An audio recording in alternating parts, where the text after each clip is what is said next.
Footballer হিসেবে তিনি খুবই লাজুক, মিডিয়ার আলোচনায় খুব একটা থাকেন না, কিন্তু আর্জেন্টিনার বিশ্বকাপ জয়ে তিনি ছিলেন আড়ালের এক নায়ক। বলছি অ্যালেক্সিস ম্যাক অ্যালিস্টারের কথা। সৌদি আরবের বিপক্ষে আর্জেন্টিনার হেরে যাওয়া ম্যাচে তাকে মাঠে নামাননি কোচ লিওনেল স্ক্যালোনি। সেই ম্যাচে মিডফিল্ডের লড়াইয়ে হার মেনেছিল আর্জেন্টিনা। এরপর থেকে বিশ্বকাপের বাকি সকল ম্যাচে ম্যাক অ্যালিস্টার ছিলেন মধ্যমাঠের ভরসা। এনজো ফার্নান্দেজ আর ডিপলকে সাথে নিয়ে রাজত্ব করেছেন মিডফিল্ডে।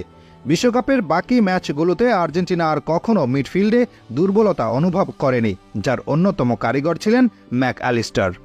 যদিও তাকে নিয়ে খুব একটা আলোচনা হয় না, কারণ তার ভূমিকাটাই এরকম। স্কোরবোর্ডে সচরাচর নাম দেখা যাবে না, কিন্তু অবদান রাখবেন আড়ালের নায়ক হয়ে। অ্যালেক্সিস ম্যাক অ্যালিস্টারকে বলা হয় কমপ্লিট এক প্যাকেজ। কাগজে কলমে তিনি সেন্ট্রাল মিডফিল্ডার হিসেবে খেলে থাকেন, যদিও তার ভূমিকা নির্দিষ্ট পজিশনে সীমাবদ্ধ নেই। দলের আক্রমণের ভাগে বল সরবরাহ করতে ম্যাক অ্যালিস্টারের জুড়ি নেই। এদিকে প্রতিপক্ষের পা থেকে বল কেড়ে নেওয়ার বেলাতেও তিনি খুব দক্ষ। সতীর্থদের বাড়ানো কঠিন সব বল গ্রহণ করতে পারেন, সিচুয়েশন বুঝে দ্রুত পাস দিতে পারেন সুবিধাজনক জায়গায়, আবার প্রয়োজন হলে বল একাই টেনে নিতে পারেন প্রতিপক্ষের সীমানায়। বিশ্বকাপে তার কদর বুঝেছিলেন কোচ লিওনেল স্ক্যালোনি। প্রথম ম্যাচে যে ম্যাক অ্যালিস্টার পরিকল্পনায় ছিলেন না, পরবর্তী ম্যাচগুলোতে তার জন্য আলাদা একটি পজিশন তৈরি করেন কোচ। ক্রিয়েটিভ মিডফিল্ডার হিসেবে ম্যাক অ্যালিস্টার তার প্রতিদানও দিয়েছেন। টুর্নামেন্ট জুড়ে দুর্দান্ত কিছু আক্রমণের শুরু করেছেন তিনি। নিজে গোল করেছেন। ফ্রান্সের বিপক্ষে ফাইনাল ম্যাচে ডি মারিয়ার বিখ্যাত সেই গোলেও তার অবদান ছিল। সৃজনশীল খেলোয়াড় ম্যাক অ্যালিস্টার জন্মেছেন এমন এক পরিবারে যেখান থেকে তার ফুটবলে না আসাটাই আশ্চর্য হতো। ম্যাক অ্যালিস্টারের বাবা ছিলেন ফুটবলার। আর্জেন্টাইন কিংবদন্তি ম্যারাডোনার সাথে একই দলে খেলেছেন। ম্যাক অ্যালিস্টাররা 3 ভাই, 3 জনই জড়িয়ে আছেন ফুটবলের সাথে। অপর 2 ভাই এখনও ঘরোয়া লিগে খেলছেন।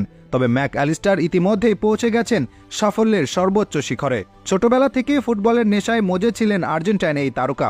প্রথম দিকে তিনি খেলতেন নিজ দেশের ক্লাব আর্জেন্টিনো জুনিয়র্সের হয়ে। সেখান থেকেই তাকে খুঁজে পায় ইংলিশ প্রিমিয়ার লিগের ক্লাব ব্রাইটন। এরপর তাদের চুক্তি হয়েছিল।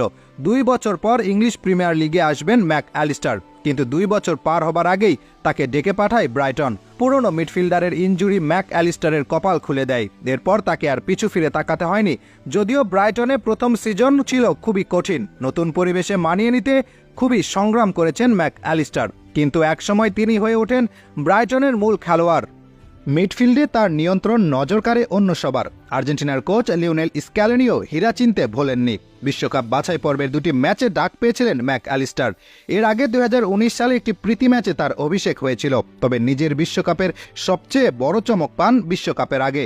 কোচ লিওনেল স্ক্যালোনির বিশ্বকাপে স্কোয়াডে জায়গা পান অ্যালেক্সিস ম্যাক অ্যালিস্টার। এর পরের গল্প সবারই জানা। জাতীয় দলের বাইরে ক্লাব ফুটবলেও ম্যাক অ্যালিস্টারের জয়গান চলছে। গত বছর 35 মিলিয়ন খরচ করে তাকে দলে ভিড়িয়েছে ইংলিশ জায়ান্ট লিভারপুল। 1 বছরে সোনার ডিম পাড়া হাঁসে পরিণত হয়েছেন ম্যাক অ্যালিস্টার। তার মার্কেট ভ্যালু এখন 75 মিলিয়ন থেকেও বেশি।